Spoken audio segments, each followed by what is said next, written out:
Have you ever walked into an abandoned place and suddenly felt like you weren't alone? Almost every school has a place no one dares to go near.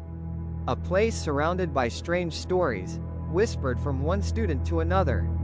Most people say these stories are just rumors, just imagination. But sometimes, they are not.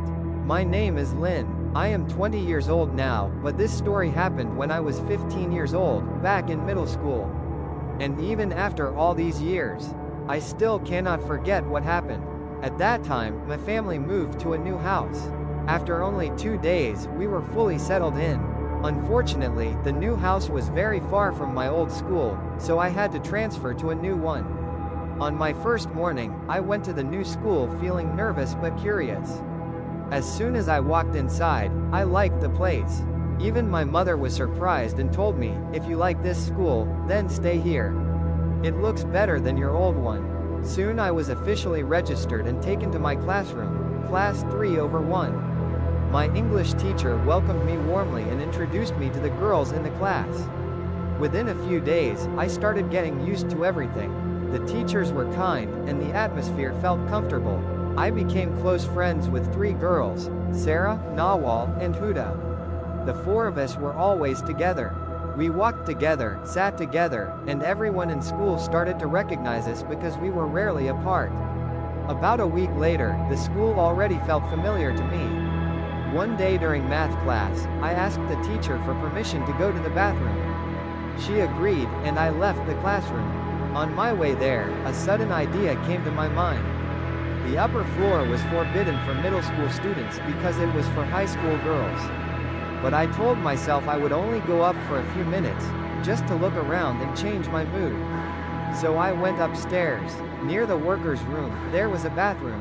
I walked inside. Immediately, something felt wrong. The place was dusty, the air felt heavy, and there was a terrible smell, as if no one had used the bathroom for a very long time. Still, I stayed. I stood in front of the mirror, brushing my hair and fixing my makeup quickly before the class ended. Then suddenly, I heard voices. 2 girls were talking somewhere inside the bathroom.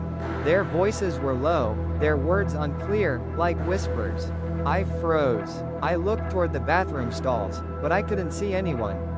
A sudden fear filled my chest, and I decided to leave immediately and go back to class. I returned feeling scared, but I tried to act normal. During the break, I told my friends what had happened. Sarah laughed and said it was probably just some girls talking. But Huda suddenly asked me, "Which bathroom did you enter?" I told her it was the one near the workers' room upstairs. Instantly, they all went silent. They looked at each other in shock.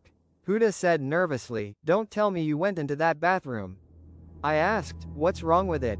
Nawal said quietly, "The teachers warned us never to go there." Then Huda whispered, "People say that bathroom is haunted, and they say 2 girls went inside it 2 years ago, and never came out." I felt a chill run through my body. But another girl named Reem, who was known for being bold and troublesome, laughed at us and said it was all nonsense.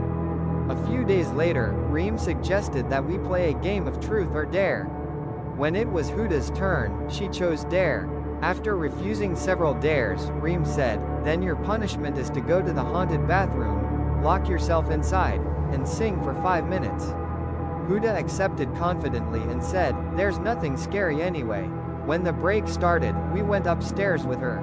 She entered the bathroom and locked the door. 1 minute passed, then 2 minutes, then 3. Soon the break ended, and we returned to class, thinking she would come later. But the class ended, and Huda still did not return. Reem said one of us should go check on her. I said, "I'll go." I walked to the bathroom. The door was open. Slowly, I stepped inside.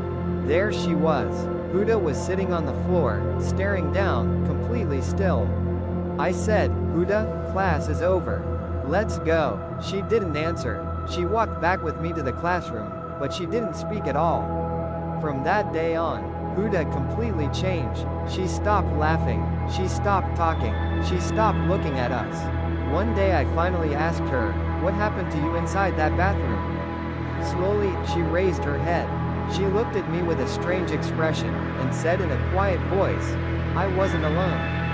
A cold shiver ran through my body. I asked, "What do you mean?" She said, "I was singing and then I heard two girls singing back to me." She paused, not from outside, from inside the bathroom. Then she whispered, "The door closed by itself. And in the mirror, there was someone standing behind me." After that, she never spoke about it again. 1 week later, Huda disappeared from school. They said she transferred to another school.